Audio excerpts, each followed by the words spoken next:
You're watching Beyond Markets. Welcome. I'm Onyi Sunday, sitting in for Esther Awoni.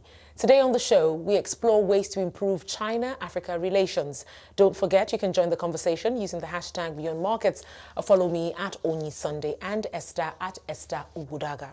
Now, China's ambassador to South Africa says there is need to adhere to the rule of law in order to improve China-Africa relations to bring about justice and value of shared interests. Chris Bishop caught up with Lin Songtian, China's ambassador to South Africa, and discussed ways to improve trade relations with Africa. Take a look. Now, just a first question. You're a bit of an African veteran, are you not? You've been in many posts. Just a brief background of your experience. It's, sometimes I like to call myself very African, because since 1999, I touched the soil of this continent as a counselor in our embassy in Zambia in 1999. Since then on, I never shift my focus on the situation in this continent. So I try to get to know who you are, what you have, what you need, and how can we work together. So I was an ambassador to Liberia for almost 4 years, and I worked together with the government and people there to fight against the security or for peace and stability there. We work very closely with the government people there. And then I shipped to Malawi as an ambassador, and then I was back home as a DG for the African Affairs in the Ministry of Foreign Affairs. At the start of this interview, just broadly tell me, how do you see the relationship between your country, China, and Africa? And I think the relationship is quite good, because for China and African is quite easy to communicate, because we call ourselves as a brother, partner, and friend. The friend is everywhere we are very friend, but if we can call, we are the brother. That means we have to understand together each other, support each other whenever we need each other.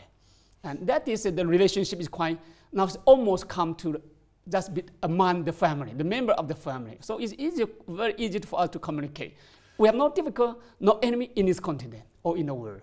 Now, back home in China, you just had the 19th National Congress, yeah. An election of new party leaders. What do you think of the way China elects its leaders? A lot of the world see it as maybe a bit strange. Yeah, sometimes the people do not understand what democracy in China. We prefer have a democracy in the internal, within the system, and not outside in the street. So you see my president, you can, for example, now President Xi Jinping was re-elected as a party secretary general of the CPC, the Communist Party of China. And you can imagine we have a very long procedure. We have almost more than 6 months to elect our representative within the party. Even me, I voted for 3 times. You go from the grassroots to recommend the candidate to the top, from the top to come to summarize, come to the top, at least 3 times. Bottom, up, up, down, down, up, 3 times. And then we elected 2,238 representatives out of 89 party members. And that is our representative there. And those people elected a central committee of the CPC, and it elected top 25. As the top 25 in the CPC is now they are very powerful. That is the highest authority in China. And you can imagine in China, to be a leader is not easy. More than 1,000 steps for them to climb up. They have to climb up from the grassroots, step by step. And if one of the 1,000 steps fail, you are out of the game. We do not have even more chance. Depend on, we select the leader among the capable people. More than thousands of people among the same position, same generation, because we select the best among the best people. So I think the quality of people, the leadership in China, I am quite confident of that. Like my president, he was the chief of the village. And then from the village, after 5 years, he go to the county. From county, he go to serve as a mayor, vice mayor in 3 cities. And from 3 cities, he get promoted to the vice governor in Fujian province. And from the vice governor for years, he get promoted to the governor. And from governor, he served to Zhejiang and Shanghai. He served 3 provinces, at least in China, and then he promoted to the Central Committee as a vice president. After that, now he's a president. So that procedure, if once they fail in terms of whoever have the corruption or discipline against the law regulation, he is out of game. So I think. Do you think there'll ever be a day that when the Chinese man in the street will have a vote, every single person in the country, about who leads them? I think you have to think what kind. Just now, as I show you, that democracy in 2 ways. One is in China. We have the election within the system, inside our system, also for long within our system. We never ask the people go out to the street to vote. And now we go, let's look at this continent or the world. The people elected their president in the street through the TV. So we know my president or the leadership in China, his character, his background, his capacity, his commitment, his idea, he knows everything about the government. But if you select your president through the TV, do you know who he is? And yesterday, he knew nothing about the government, but today he became the president. Do you think that's better? Let's wait and see. All you have to, the world is colorful. We have to learn how to respect each other. Let's go another 10 years, I'm sure the world will be more clear to see where it's better for the world to go. Now you have this new leadership back in China. How are they likely to influence the government's attitude towards Africa, especially when it comes to investment? Exactly. I think it's very important. My president, Xi Jinping, His Excellency Xi Jinping, have been to this continent for 8 to 9 times. So he knows this continent very well. So when he swear in as a president, the first time he out of China for the state visit, he came to this continent, to South Africa, Republic of Congo, and Tanzania. That to show his commitment to this continent. And during that visit, the first visit as a new capacity of president of China, he gave us a new concept, how to conduct our relation with the continent. He said, we have to follow the principle of sincerity, practical result. That means result-orientated, not just come here to talk, result-orientated. Practical result, infinity, and also the good faith. And also ask us to follow the value, not only the friendship, but justice. Justice means rule of law. Both of China and Africa have to follow the rule of law to make sure we have the justice and the value of shared interest of both China and Africa. Not only the comment, but he used the word share. That is the value now we are upholding. And that what's the meaning? The core meaning of his idea is very simple.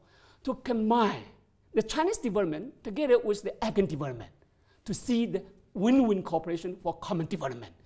That means we not only come here to make a big profit, but we have to have this continent to go ahead to see the lasting peace and sustainable development. So in our views, a stable, peaceful, and prosperous Africa is in the interest of all the people in the world, and but of course also our shared responsibility, our common responsibility of the international community. So China would like to work together with the international community to have this continent to that end. In particular, in West Africa, what's China's plans? What sort of development will we see in the next few years? In West Africa, yes. Oh, I served in Liberia as an ambassador. I know that area. And as you know, when several years before, 3 years before or 4 years before, when Ebola broke up in 3 countries, Liberia, Sierra Leone, Guinea, China is the first time to stand up first, to lead the international community, to fight in the front from beginning to the end. From beginning to the end, we are the first country to stand up. We chartered the aircraft from China to carry the anti-Ebola material to the 3 affected countries, not only the 3 countries, but the surrounding 10 countries together before Ebola to them. So we're fighting there to have them, this is what we call the meaning. What's the meaning of brother? The second is now we have a lot encourage the people go there for the investment. I just came back from Nigeria and Guinea. I'm very proud to say that country, some country, even Senegal, the country is marching on. And now they changed my concept. The area in Western country, now the eastern part of Africa is so open, so good as before I know. But now I changed my concept. The country in the Western Africa, they are also get ready themselves to develop, like Senegal, now they're Guinea, under the leadership of President Conte. That country now is marching on. And I'm very proud to tell you that because of China's development in one hydro project in Guinea called Kalare Hydro Dam. Because this dam, we made sure the capital and the surrounding 11 provinces with the population of 4 to 5 million people have the electricity in the history the first time. They have the, now the second dam, we are about to have them to build. When the second dam completed by the end of September 2020, this country not only have the capacity to survive the electricity, but they have the capacity to export. So I think that country, the water resources are more than enough. But the surrounding 8 countries, they did not have their gas and oil. So the electricity for the industrialization in that country is very costly. So China, we are ready. I encourage the band to work with the African Development or International World Bank. We need to work together to help them to translate the water into US dollar, to become is an engine to drive the industrialization there. So now, Guinea, that country, believe me, under the leadership of President Conte, the country is marching on, of course, with a very strong cooperation with China.